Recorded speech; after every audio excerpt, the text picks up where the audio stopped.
This is Let's Talk Denver. I'm here with the first female CEO president for Rocky Mountain Media, PBS, Miss Amanda Mountain. Good morning. Good morning. So How are nice you? to be here. I'm doing well. How about Yes, you? quite fine, ma'am. Isn't it a beautiful fall morning? Oh, I love this time of year. Yes, and it's Halloween time. I know. I love that too. Yeah. Are you dressing up? Somewhat, yes. I'll take my grandson out to do something probably this weekend. Oh, Plus, good. we have the what is it, trunk or treat, treat Oh, or yes. trunk today. That's right. Oh, yes, yes, yes. Yes, that's today. Oh, at my daughter's school too. We're going to be K-pop demon hunters. Oh, Just like everyone else. That's the biggest popular thing going right now for the kids, isn't it? That's right. Yeah. So, tell me a little bit about your history. You've been here in Colorado since '92, Yes. and your parents were in the military. That's right. My father was enlisted before retiring, and both he and my mother were civil servants working for different outlets of the government for my entire life. And so we moved around every 2 or 3 years. Yes. And moved to Colorado when I was in high school. Okay. Which high school did you go to? I went to Doherty High School in Colorado Springs. In Colorado Springs, yes. Yeah. Okay. And I'm a first-gen college grad, so first person in my family to go to college. And I went to community college first because I was paying for it myself, needed to make sure I was being economical. And then I transferred into UCCS and got my degree in media management. Yes. And you have a master's in that, am I correct? Well, years later, I would get my master's at DU in organizational leadership and change management. Right. So tell me something. Has this always been your dream since you were a little girl? Were you a PBS kid? I was a PBS kid, but I did not know what I wanted to be when I grew up because I watched so much television. Yes. I was a latchkey kid, you know, Yes. of that generation where we would walk ourselves home from school, my sister and I. We would watch television and clean up and make dinner before our parents got home. And I would want to be whatever show or movie I was in love with at the time. So I wanted to be an oceanographer when I watched Jaws. I wanted to be yes. a police officer when I watched Police Academy. Yes. You know, I just changed my mind a lot. So it was not until much later in life that I realized the commonality was media, and it had played a powerful role in my life. And PBS had this place in my heart, watching Sesame Street, growing up, learning my ABCs and 1, 2, 3s on PBS. No matter where we moved in the country, I could always tune in, and it was always the same reliable partner and friend. Yes. And so I found my way here circuitously. Okay. That's amazing because, you know, the fact of the matter is with myself, what actually taught myself and my mother English, because I'm Turkish in heritage, is that when we moved to the U.S. was television. And so therefore the love of that in film as well. And then, yes, I'm a PBS kid as well because the original Channel 6, KRMA, that was down on Tremont, the school had taken us down there on an excursion. And I'll never forget standing in that control room up above. They had A and B studios. One, they were doing the ballet was there, and then Carlos Montalban taught Spanish, and so they were filming him. And so I was so amazed to look at all the technology, and then looking down and knowing who that was. And so the whole class had left, I was still standing there. Wow. And so it's been that amazement for me as well. And that's what brings me here today to interview you. This is your story, not mine. No, but I mean, I can empathize with your story and relate to it in so many ways because once you get a feel for walking into a television studio your first time, Yes. it does feel like magic. Yes, it does. Especially if you just grew up spending so much of your life on the other side of the TV. Yes. And so I can imagine that feeling myself. Right. And then growing up here, it's something that's a pay it forward for me because I grew up in the 5 Points, you know, and then my father was an entertainer, and so I followed in his footsteps as well. And so, you know, the thing of it is that it's always amazed me, and we know how strong media is in the world. Without the telecommunications, we would be nowhere. We'd still be beating on drums and sending notes to each other. Yeah. And so the beauty of it is that I'm telling everyone this, Amanda, is that now all public broadcasting is in the state of Colorado is under one roof. We're all here together. And the beauty of it is that for the people, by the people. Now, I didn't have you on that first one when I sent it in about protecting public media, which is very, very important because we did lose those funds. Can you give me a little inside story on any of that? Yeah, so a lot of folks might not know how public media works, but there are about 1,500 public radio and television stations around the country, in every state in the country, and we are serving communities across America, rural and urban alike. And we were receiving about 25 cents per person per year in taxpayer support. That added up together to be over $500 million a year. So it goes to show you, a quarter a person really matters. It really makes a difference. And so unfortunately, even though we do traditionally have bipartisan support, there's oftentimes, it's not unusual to debate public media and whether or not we are serving all Americans and not just serving Democrats or Republicans. And that has generally been a predictable and healthy debate, one that we should be doing on occasion to check ourselves and be accountable. But the tone of our politics is so bad right now that we weren't able to have this conversation in a constructive way. Yes. And we lost by a very, very small margin our federal funding in the summer. It was rescinded, which means it had already been approved by Congress, but it was clawed back. Oh. And so starting in October, every public media station in the country lost that support. Yes. And is working hard in their communities to regain it on the ground through the generosity of people who will be members and invest in the station at the local level. Yes. But a lot of communities don't have a lot of wealth in their community. Yes.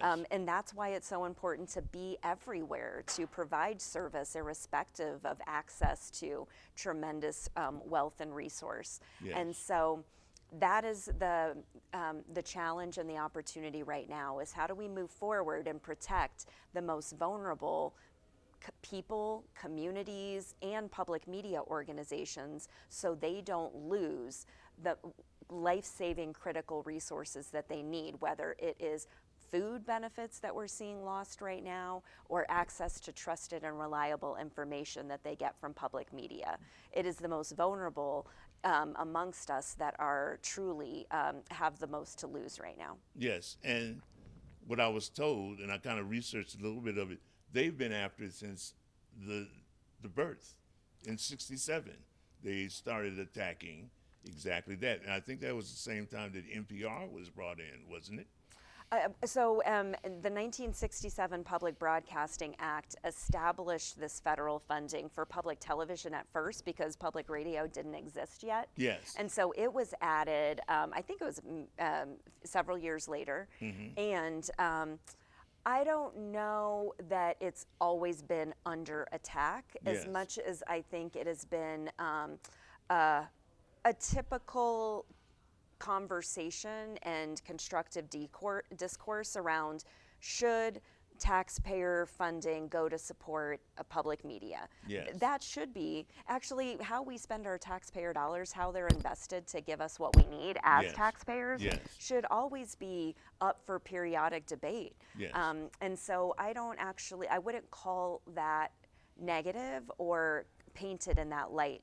What I think the problem is now is just we're not able to even have constructive debates if we disagree. And so we are having conversations that are really more shouting matches of talking points, and we're not even hearing each other. You know, it's always been in my mind how it actually functions, and you're enlightening me on all these different things. And so with that, tell me something in your experiences, because you're an Emmy Award-winning journalist as well. And so what in your lifetime in this, what's a highlight, your high point that you really feel that really stands out for you? Yeah. Oh gosh, there really are so many, but what immediately popped to mind uh, was a situation where our team in Colorado Springs was small. There were maybe 4 people, and the Waldo Canyon fires had come in Oh, yes. and wiped out an entire community of mountain shadows. Yes. And so many people lost their homes. Many people were displaced, and it was a terrifying thing to see that those flames come into the city and take part of it. And so I remember that. yeah, it was very scary. And so there was a need right away in the community to raise funds for those displaced, to help make sure that folks had what they need. And so our small team of 4 people, we didn't really know how we could help. At first, we volunteered for other organizations. I went into the Humane Society and helped take care of animals who were displaced or hurt. And some of our other team members went to, Red Cross or, other places. Shortly after the first couple of days of recovery, we came to realize that there was a desire for the media organizations to come together and raise money, whether it was through a telethon or something else. But there was no one trusted partner that could coordinate it all. Because oftentimes media competes with each other, or at least during that time it felt competitive. And so we were able to come in because people trust public media. Yes. They don't look at us as competition in the same way Yes. as an ABC station might an NBC station. Yes. And so we were able to come in, and this small mighty team of 4 coordinated a telethon that raised almost $500,000 in one day to help families and who were displaced from this fire. And we were able to coordinate this multimedia telethon that was broadcast on every local television and radio station. And a team of 4 was able to do that. And I think it was like a reminder that public media sometimes is the only trusted partner to do what needs to be done to meet the needs of communities in times of crisis. Yes. And just another reminder of what was it, Jane Goodall, who said that, never doubt that, that the biggest changes can be made by a single person and your commitment to make a difference. Yes. I'm paraphrasing, but And yeah. we just lost her this year. I know. What an extraordinary person. Yes. And then I want to make sure I have this acronym right. YDA. I love children. Yes. Children, I love younglings. Younglings are something else. They give us that energy. Yes. And of course, they have no discretion. Yeah, well, but they also have perspective that is so vital and important, because as I get older, I lose that perspective of what it is like to be experiencing things for the first time. Yes. Whether that is very young children experiencing learning for the first time through PBS Kids, or whether that is a teenager or a young adult experiencing voting for the first time, or trying to pick their primary care physician for the first time.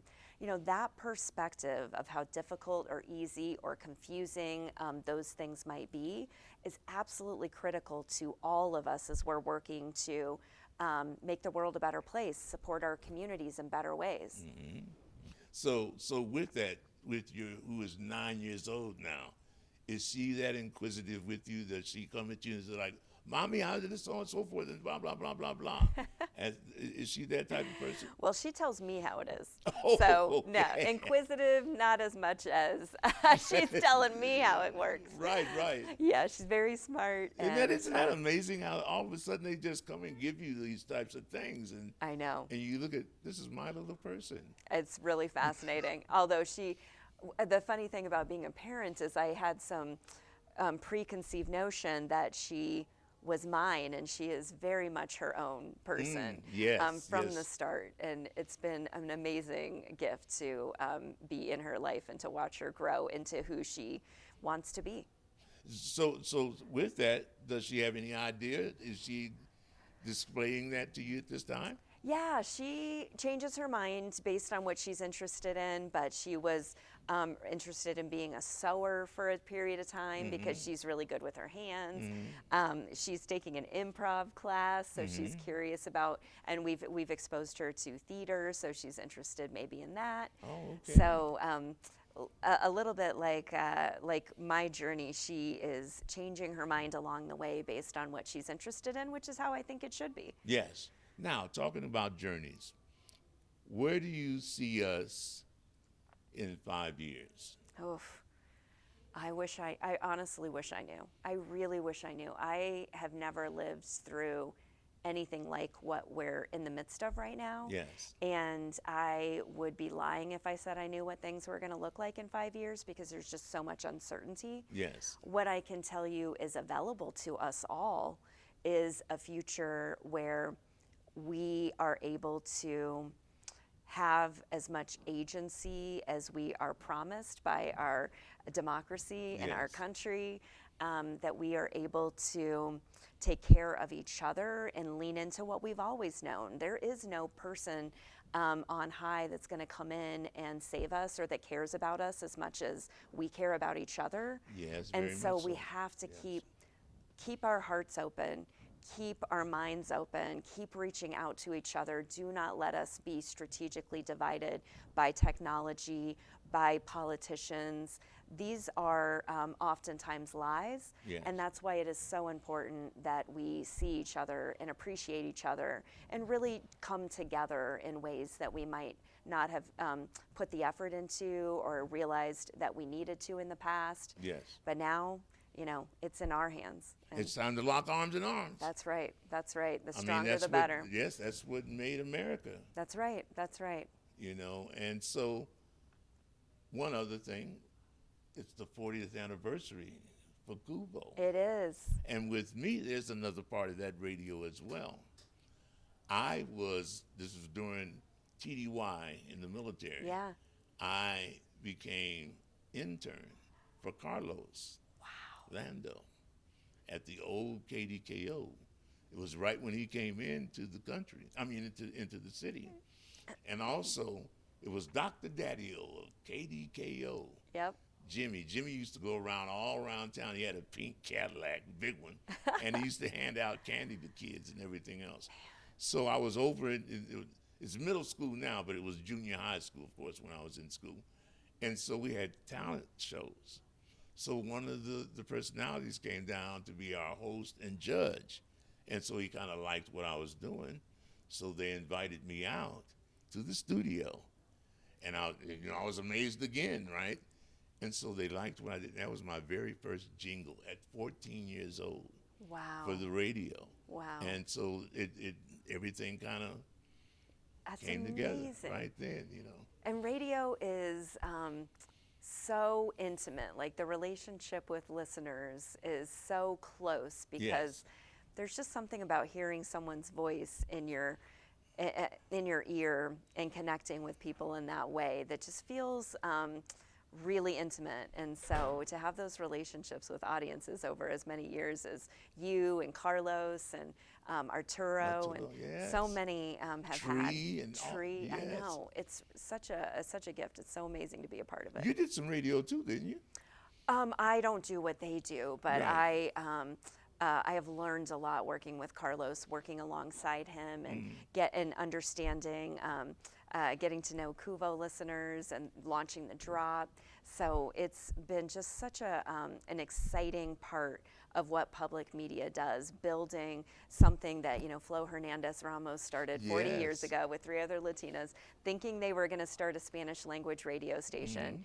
Here we are 40 years later as a jazz station because that's what the community wanted. Yes. And it's what they still want. We had our jazz sustainer party last week. And it was a blowout, big blowout. Oh my goodness. I mean, hundreds and hundreds of people and so many young people. Yes. So jazz is being passed on from generation to generation, and that's what has always been important. That's what KUVO's always stood for. Exactly. And all of you, become a member. Absolutely. That's one thing that we have is that public support. Yep. And it was so wonderful to see. It was over 350 people. It's amazing. And Amazing. it astonished me. I didn't know it was going to be that big of a crowd. Oh, and yeah. everybody was so happy. It's always the best party of the year. And yes, everyone is so happy. They bring such positivity and such good energy. And you can just feel that sense of care. People Yes. really care about KUVO, about the community that that KUVO has created. And it's amazing to see. And you know, we are the largest membership organization in the state. We have over 107,000 members, if you can believe it, Wow. in every corner of Colorado. And Yes. so even $1 makes a difference. Makes a big difference, yes. And it's amazing that receive that letter in the mail with your name on it. People avoid me when they see me coming because they think I'm always going to be asking for money. Well, you know, that's the beauty of this, is that I really appreciate it. And even though we're in the center of the United States, how much we're supported, and then how much history is here in Colorado It's so true. and in Denver itself. And then, like I tell everyone, we're sitting right here in the heart of the city, Yeah, and we're the heartbeat I of the love city. that. I love that. You know, and so with that, I thank you so much for this interview. Thank you so much. And thank you for all of your support of KUVO over the years. And Yes, ma'am. you've just been a part of our family, and thank you for it. And thank you. I'm proud to be a part of the family. Appreciate you. Thank you. And this has been Let's Talk Denver. I'm Vincent Powell with the CEO, first female CEO and president of Rocky Mountain PBS, Miss Amanda Mountain. Thank you. Thank you. And bye-bye.